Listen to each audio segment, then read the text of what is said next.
हम जब भी इंडिया के इंडिपेंडेंस की बात करेंगे और कौन कौन से वो लोग थे जिनका सबसे ज्यादा कंट्रीब्यूशन था, उस लिस्ट में भगत सिंह का नाम जरूर आएगा। मुझे बताने की जरूरत नहीं है कि भगत सिंह कौन थे, उन्होंने क्या किया था और उनका इम्पैक्ट क्या था हमारे इंडिया के इंडिपेंडेंस में। लेकिन जिस उम्र में उन्होंने किया था वो काबिल तारीफ है। महज 23 साल की उम्र में आपको ये पता होना कि आपका फांसी में लटक जाना आपके जीवित रहने से ज्यादा आजादी की लड़ाई में महत्वपूर्ण होगा। ये रियलाइजेशन पहली बात तो होना और उसका एग्जीक्यूशन होना, ये किसी वीक माइंड का काम नहीं है। ये वही व्यक्ति कर सकता है जिसके अंदर जोश तो हो लेकिन साथ में होश भी हो। और कोई हैरत की बात नहीं है कि भगत सिंह का जो छोटा जीवन काल था उसमें उन्होंने 500 से ज्यादा किताबें पढ़ी हैं। ना सिर्फ वो किताबें पढ़ते थे बल्कि उन्होंने बहुत सारे आर्टिकल एंड ऐसे भी लिखे हैं। जब 1929 में सेंट्रल लेजिस्लेटिव असेंबली में बम फेंकने के कारण उनको गिरफ्तार कर लिया जाता है, तो जो 2 साल उन्होंने जेल में बिताए फांसी में चढ़ने से पहले, उन 2 सालों में भगत सिंह ने बहुत सारे खत लिखे और बहुत सारे ऐसे लिखे। उन्हीं में से एक ऐसे है why I am an atheist, मैं नास्तिक क्यों हूँ, जो कि 27 सितंबर 1929 को द पीपल नामक मैगजीन में भी छपा था। अब इस आर्टिकल की स्टोरी बहुत इंटरेस्टिंग है। जिस समय भगत सिंह जेल में थे, जो उनके दोस्त थे जेल में या उनके जो शुभचिंतक थे, उनका ये कहना था कि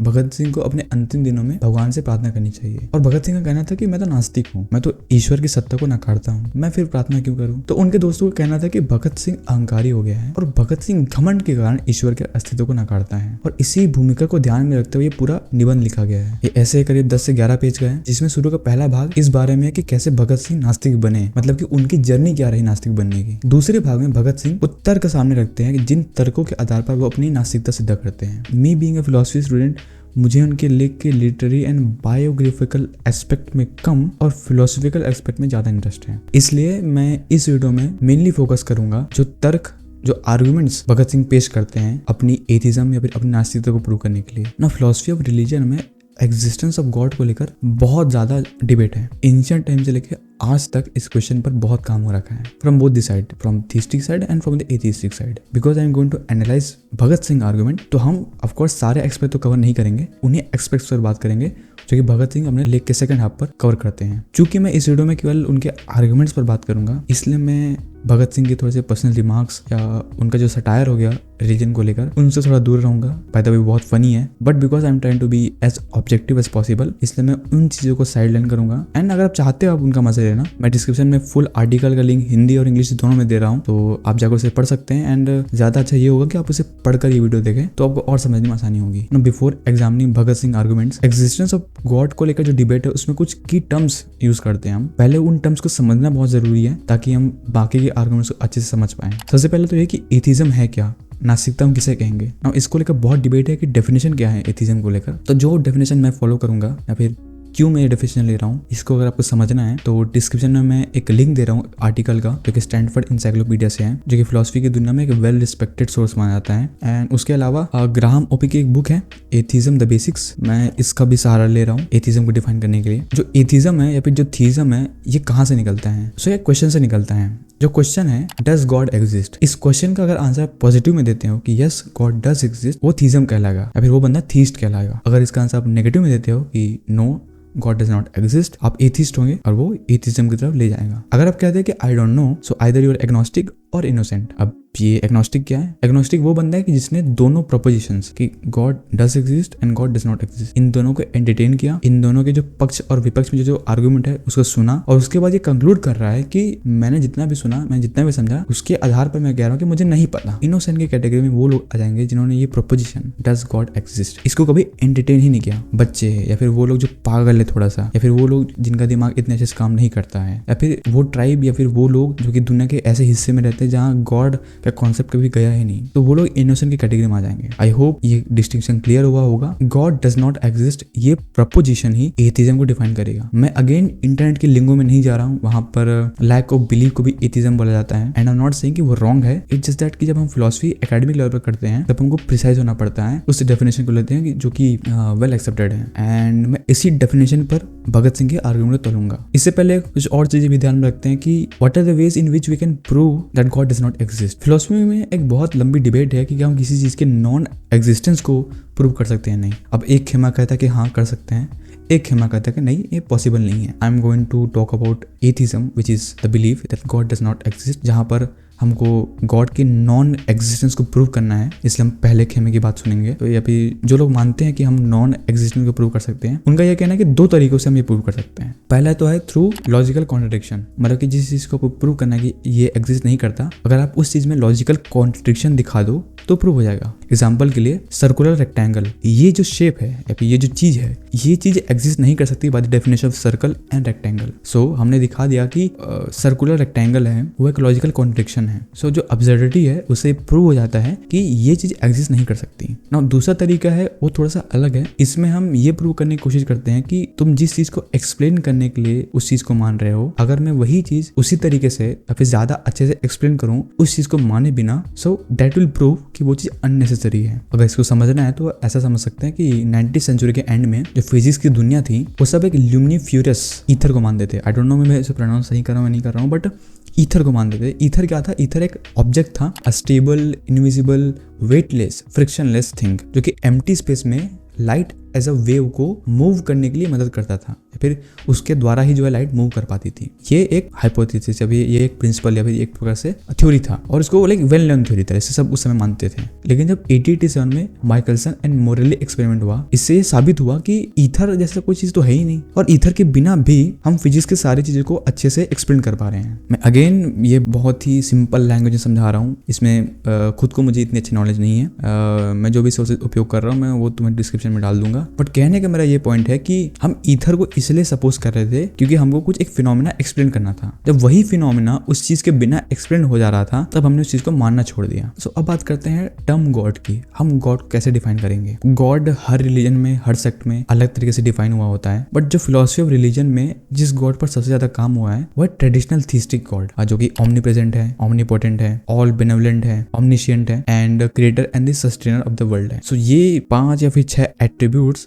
गॉड के पास है ट्रेडिशनल थीज्म में। So we are lucky that Bhagat Singh भी सेम डेफिनेशन नहीं यूज करते हैं अपने गॉड के लिए। नाउ अब हम बात करते हैं भगत सिंह के पहले आर्गुमेंट की। If as you believe there is an almighty, omnipresent, omniscient God who created the earth or universe, please let me know first of all as to why he created this world which is full of woe and grief and countless miseries where not even one person lives in peace. Now हमको ये बात ध्यान में रखना होगा कि भगत सिंह कोई academic paper right नहीं कर रहे थे, इसलिए मैं थोड़ी सी लिबर्टी लूंगा इसे फॉर्मलाइज करने के लिए, बिकॉज इस स्टेटमेंट में एज सच गॉड की एट्रीब्यूट्स के बारे में बात नहीं कर रहे हैं। इस स्टेटमेंट से तुम एक फुल आर्गुमेंट निकालना चाहोगे तो तुम्हें पूरा ऐसे पता होना चाहिए, इसलिए थोड़ी लिबर्टी ले रहा हूँ। अगर हम इसे लॉजिक की भाषा में डिफाइन करना चाहे तो कुछ इस तरह से होगा। Premise number 1, God is responsible for the existence of everything including all sentient creatures. Sentient में मैं आ गया, तुम आ गए, जानवर आ गए, वो सभी जीव जंतु जो कि पेन एंड प्लेजर फील कर सकते हैं। Premise 2, many sentient beings experience great misery, pain and suffering. Premise 3, God being omniscient knew about the existence of suffering when creating the universe. Premise 4, God being omnipotent could have created a universe without suffering. Premise 5, God being all benevolent would want to prevent unnecessary suffering. Premise 6, a benevolent, omniscient and omnipotent God would not create a universe with unnecessary suffering. Conclusion, since suffering exists, such a God does not exist. अब पता नहीं तुम समझ पाओ कि नहीं समझ पाओ, बट सिंपल सा फंडा ये है, हम फर्स्ट तरीके से गॉड के एग्जिस्टेंस को डिस्प्रूव कर रहे हैं। कहने का मतलब है अगर गॉड की डेफिनेशन में तीनों चीज इंक्लूडेड है, all benevolent, omni present and omnipotent, और इसके साथ ही अगर दुनिया में ईवल है, ईवल मीनिंग सफरिंग, पेन जो कि अननेसेसरी है, या फिर जो दुख है अगर वो है, तो एक लॉजिकल कॉन्ट्रडिक्शन पैदा करता है। क्योंकि अगर गॉड सच में अच्छा है और गॉड सब कुछ जानता है और गॉड के पास पावर है तो फिर दुनिया में बुराई होनी ही नहीं चाहिए। ये इसका फंडामेंटल आर्गुमेंट है। तो अगर इस सेंस में देखा जाए तो बिल्कुल एक सटीक आर्गुमेंट है, एक बहुत ही फेमस आर्गुमेंट है फिलोसफी रिलीजन में। बोल सकते हैं कि इट्स लाइक क्लासिकल आर्गुमेंट। जब भी कोई इंसान एथिस्टिक पॉइंट ऑफ व्यू से आर्ग्यू करने की कोशिश करता है तो ये पहला आर्गुमेंट होता है उसकी तरफ से। So I will give Bhagat Singh point for that कि you know it's a perfect argument, it does not have any like flaw और something like that. So now of course theism की साइड से रिस्पॉन्स तो आएंगे ही आएंगे। तो भगत सिंह बीइंग भगत सिंह, उन्होंने कुछ रिस्पॉन्स पहले से प्रेडिक्ट किया थे और उसका रिस्पांस भी दिया है। तो रिस्पांस पहले देखते हैं कि भगत सिंह ने कौन कौन से रिस्पांस प्रेडिक्ट किए थे और उनका क्या क्या जवाब दिया था और वो जवाब कितने सही कितने गलत हैं। सो पहला it is the law of God, अच्छाई होने के लिए बुराई का होना जरूरी है। तो भगवान तो किसी नियम में बंधे नहीं है। अगर भगवान भी किसी नियम से बंधे हुए हैं तो भगवान कैसे हुए? वो तो फिर हमारे जैसे हो गए। तो ये तो कहना गलत होगा कि ये भगवान का नियम है। भगवान चाहते तो ऐसा भी नियम रख सकते थे ना जहाँ पर सफरिंग ना हो। Next, because he wants to. बहुत सारे लोग बोलते हैं भगवान का मन है, भगवान की माया है, भगवान की लीला है, भगवान चाहता है। तो कैसा भगवान है यार तुम्हारा जो कि तुम्हें दुख में देखकर खुश हो रहा है? Bhagat Singh right, and I quote, Nero burned one Rome, he killed a very limited number of people. He caused only a few tragedies, all for his morbid enjoyment. One Genghis Khan killed a few thousand people to seek pleasure in it, and we hate the very name. Now, how will you justify your all-powerful eternal Nero, who every day, every moment continues is past time of killing people? अगर तुम्हें नहीं पता कि Nero कौन है, सो Nero Roman empire का सबसे cruel शासक था, जिसने सबसे ज्यादा त्राही त्राही मचा रखा था, जो कि अननेसेसरी किलिंग और लोगों को दुख पहुंचाता था, बहुत क्रूअल। एंड गेंगिस खान तो तुम्हें पता ही होगा। सो भगत सिंह कह रहे हैं कि अगर तुम्हारे भगवान को मजा आता है तो नीरो और गेंगिस खान को भी मजा आता था। तो क्या तुम्हारा भगवान गेंगिस खान या फिर नीरो की तरह है? तुम उस असंख्य नीरो या फिर उस 100 गुना नीरो को क्या कहोगे? नीरो ने तो कुछ लाखों लोगों को मारा था, तुम्हारा भगवान तो कब से ना कितने करोड़ों लोगों को मार के खत्म कर चुका है, उसका तुम क्या हिसाब दोगे? एंड या pretty good argument. You can't say कि इट्स फॉर हिज प्लेजर। अगर उसके प्लेजर के लिए है तो फिर गॉड ऑल बेनेवलेंट हो ही नहीं सकता। तीसरा रिस्पॉन्स थीइज्म की तरफ से है रिवॉर्ड एंड पनिशमेंट, कि जिसने गलत किया है उसको गलत भुगत रहा है, जिसने सही किया है सही भुगत रहा है। या फिर कुछ लोग बोलते हैं कि भगवान परीक्षा ले रहे हैं, भगवान लोगों को टेस्ट कर रहे हैं। तो भगत सिंह कहते हैं कि ग्लैडिएटर जो एक संस्था थी वो लोगों को भूखे शेर के सामने फेंक देती थी। अगर वो इंसान बच गया तो उसकी खूब सेवा करते थे। तो तुम्हारा भगवान भी तो यही कर रहा है। वो जहां तक सही है तुम्हारा भगवान भी वहीं तक सही है। अगर भगवान ओमनीपोटेंट है, अगर भगवान सर्वशक्तिशाली है और भगवान चीजें कर सकता है, तो क्यों तुम्हें जानबूझकर मिजरी में डाल रहा है, मिजरी में फेंक रहा है ताकि तुम्हारा टेस्ट ले सके? और ये तो बात तब होगी ना जब वो तुम असल में सह सको। उन करोड़ों बच्चों का क्या जो कि पैदा होते ही मर जाते हैं, या फिर उन लोगों का क्या जो कि ऐसी महामारी या फिर ऐसी नेचुरल डिजास्टर से मर जाते हैं जिनमें ह्यूमन इन्वॉल्वमेंट है ही नहीं, उसकी रिस्पॉन्सिबिलिटी कौन लेगा? द कॉस्मिक जस्टिस जो कि हिंदू लोगों का एक होता है कि पुनर्जन्म में जो लोग ने बुरा कर्म किया था, कर्म सिद्धांत के हिसाब से आज उनको फल मिल रहा है। पहली बात तो क्रिटिसिज्म सपोज करता है कि there is in a previous birth, और उसके साथ ही ये भी सपोज करता है कि कर्म सिद्धांत जैसा कुछ है जो कि काम करता है। बट फिर भी for the sake of argument अगर हम ये मानते भी हैं कि ऐसा कुछ है, तो फिर भगत सिंह कहते हैं कि पनिशमेंट देने का भी सिद्धांत होता है। पनिशमेंट 3 कारण से दिए जाते हैं। अब ध्यान रहे, ये बात भगत सिंह ने 1930 में कही थी। 3 सिद्धांत कौन से? पहला है बदले की भावना या वेंजेंस के लिए किया गया पनिशमेंट। दूसरी है डेटरेंट के लिए किया गया पनिशमेंट, यानी कि ताकि फ्यूचर में वो चीज दोबारा ना दोहराई जाए। तीसरी है फॉर रिफॉर्मेटिव रीजंस, ताकि इंसान जिसको पनिशमेंट मिल रहा है ताकि सुधर सके। ऑफ कोर्स आज के समय में या फिर जिस समय भगत सिंह लिख भी रहते हैं, इन तीनों ही कारणों में सबसे अच्छा कारण माना जाता है रिफॉर्मेटिव थ्योरी ऑफ पनिशमेंट को। ये 1930 में भगत सिंह बोल रहे हैं। आज तो ये चीज प्रूव भी हो चुकी है। अब सोचो, जो इंसान पिछले जन्म में कुछ बुरा कर्म करता है, आज उसको कोई चूहा बन गया, कोई केचुआ बन गया, कोई छिपकली बन गया, तो कैसे रिफॉर्म करेगा वो? और अगर कोई इंसान बनता भी है तो उसको अपने पिछले जन्म के कर्म याद ही नहीं है, तो रिफॉर्मेशन होगा कैसे? उसको पता कैसे चलेगा कि उसने जो बुरा किया उसको सही करना क्या है? ये आर्गुमेंट है भगत सिंह का। एक और आर्गुमेंट मैं अपनी तरफ से दे रहा हूँ जो कि भगत सिंह मेंशन नहीं करते हैं, बट मैं कर रहा हूँ कि लेट्स जस्ट से कि ठीक है, जो बंदे आज भुगत रहे हैं, जिन पर सफरिंग हो रही है, उन्होंने पिछले जन्म में कुछ बुरे कर्म किए थे, तो क्या इस जन्म में जो कष्ट पहुंचा रहे हैं गरीबों को, जो पूंजीपति है या फिर जो शोषक वर्ग है, जो अमीर वर्ग है या फिर जो तबका, जो लोग गरीबों को एक्सप्लॉइटेशन कर रहे हैं, क्या उन्होंने पिछले जन्म में अच्छे कर्म किए थे? ये भी छोड़ो, जिन लोगों को आज कष्ट मिल रहा है, जो लोग भुगत रहे हैं, जो लोग गरीब पैदा हुए हैं, पिछले जन्म में उन्होंने किसी के लिए बुरा किया होगा। तो जिन लोगों को पिछले जन्म में बुरा हुआ था, उन लोगों ने उसके पिछले जन्म में कुछ बुरा किया होगा, और ऐसा करते करते एक इन्फाइनाइट सीरीज शुरू हो जाएगी। कहीं ना कहीं तो स्टार्ट होगा ना, जहाँ पर किसी को अननेसेसरीली किसी को सफर करना पड़ा होगा। इसलिए ये जो पूरा कॉन्सेप्ट है कि सफरिंग किसी को उसकी वजह से मिल रही है, उसके कर्म की वजह से, फ्लॉड आर्गुमेंट है। अगर तुम इसे फ्लॉड नहीं बोलना चाहते तो बहुत इसमें असम जुड़े हुए हैं, पूर्व जन्म में कर्म सिद्धांत। जो प्रॉब्लम ऑफ इवल जो आर्गुमेंट है, उसके बहुत सारे रिबेटल्स हो सकते हैं। एंड भगत सिंह ने बहुत ही अच्छे तरीके से कुछ को प्रेडिक्ट भी किया कि जो पूछे जा सकते हैं, उनका अच्छे से आंसर भी दिया है। I am not complaining anything about it. कुछ और रिबेटल्स हैं जो कि मुझे लगता है कि which are the most strongest. पहला है free will argument, which says कि गॉड ने इवल या सफरिंग इसलिए है दुनिया में क्योंकि गॉड ने लोगों को फ्री विल दे रखी है। कहने का मतलब ये है कि अगर गॉड चाहते तो लोगों को मशीनों की तरह बना सकते थे जो कि कभी गलत काम ना करें, लेकिन वो ज्यादा खराब होता कंपेयर टू इस दुनिया से जहाँ पर लोगों के पास फ्री विल है। तुम्हारे पास फ्री विल है ये चुनने की, तुम अच्छा भी कर सकते हो, तुम बुरा भी कर सकते हो। ये फ्री विल आर्गुमेंट है। पहला इसका रिबेटल तो यही है कि क्या गॉड एक ऐसी दुनिया नहीं बना सकता जहाँ फ्री विल भी हो और इवल सफरिंग ना हो। सो ये तो पहला हो गया। दूसरा ये भी है कि चलो माना कि इंसानों के पास उसने फ्री विल दे रखी है, व्हाट अबाउट नेचुरल डिजास्टर्स? वर्तमान में जो क्लाइमेट चेंज हो रहा है, मानता हुआ इंसानों का कर्म है, बट व्हाट अबाउट आज से 100 साल पहले, आज से 150 साल पहले, आज से 200 साल पहले क्या हुआ था जब प्लेग जैसी महामारी ने पूरे यूरोप को तबाह कर दिया था? या फिर ऐसी बहुत सारी नेचुरल कैलेमिटीज हैं जो कि ह्यूमंस के होने के पहले थी उनका कौन हिसाब देगा? इंसानों के आने से पहले, इंसान तो कल 10,000 साल पहले आए ना, उससे पहले जो त्रासदी हो रही है पृथ्वी पर उसका कौन हिसाब देगा? वो क्यों किया गया था? अगर गॉड चाहते वो रोक सकते हैं, वहां तो किसी ह्यूमन के इन्वॉल्वमेंट नहीं है, फिर गॉड क्यों होने देते हैं? गॉड की मर्जी से कोई पत्ता नहीं हिलता, इतने बड़े बड़े प्राकृतिक आपदा आ कैसे जाते हैं? एक और रिस्पॉन्स है विच इज लाइक जो कि फिलोसोफर लाइबनिज देते हैं, जो कि we are living in the best possible world. कहने का मतलब ये है कि इतनी सफरिंग होने के बावजूद भी ये बेस्ट पॉसिबल वर्ल्ड है। तो आर्गुमेंट कुछ ऐसा है कि because we humans are limited intelligent being, हम कभी भी गॉड की रीजनिंग को समझ नहीं सकते। तो भले हमको लग रहा है शॉर्ट टर्म में कि जो चीजें हो रही हैं वो बेकार हैं, बुरी हैं, बट बिगर पिक्चर में गॉड को पता है कि जो कर रहा है वो सही कर रहा है, इसलिए हमें क्वेश्चन नहीं करना चाहिए जो हो रहा है। अब I know it sounds very weird और वेरी बिजार कि भाई जो बच्चे जैसे पैदा हुए हैं जिनकी कोई गलती नहीं थी, हिटलर ने जितने लोगों को मारा या फिर माओ ने जितने लोगों को मारा, या फिर जो बच्चे पैदा होकर मर जाते हैं उनके मन से कौन सा गुड पैदा हो जाएगा? बट फिर भी ये हमारे इंट्यूशन के खिलाफ जाता हो, बट अल्टीमेटली आस्तिक यही कहेगा कि तुम्हारा दिमाग वहां तक नहीं जाएगा और गॉड ने कुछ सोच के रखा होगा। सो या मुझे लगता है कि best of possible world is the one of the strong argument you can give. हो सकता है मैं गलत हूँ, तुम कमेंट में सुधार सकते हो, बिकॉज जो भी मैंने रिस्पॉन्स सुने हैं इसके मुझे इतने सेटिस्फैक्टरी नहीं लगे। मुझे लगता है कि थीजम की तरफ से one of the strongest response है जहां पर आपको गॉड की डेफिनेशन को कॉम्प्रोमाइज भी नहीं करना पड़ेगा। आपको ये नहीं बोलना पड़ेगा कि गॉड ओमनीपोटेंट नहीं है, फिर गॉड ओमनिशेंट नहीं है। गॉड के सारे एट्रीब्यूट को मानते हुए भी ये मान सकते हो कि दुनिया में जो सफरिंग है जस्टिफाइबल है। I know it sound very weird but या इट इज। अब बात करते हैं सेकंड आर्गुमेंट जो कि भगत सिंह देते हैं। You ask me how I will explain the origin of this world and origin of man. Charles Darwin has tried to throw some light on this subject. Study his book. Also have a look at Soham Swami's common sense. You will get a satisfactory answer. This topic is concerned with biology and natural history. This is a phenomena of nature. The accidental mixture of different substances in the form of nebula gave birth to this earth. When study history to know this, the same process caused the evolution of animals and in the long run that of man. Read Darwin's Origin of Species. All the later progress is due to man's constant conflict with nature and his efforts to utilize nature for its own benefit. This is the briefest sketch of this phenomena. भाई तुम सोच सकते हो भाई बंदा Darwin को coat कर रहा है.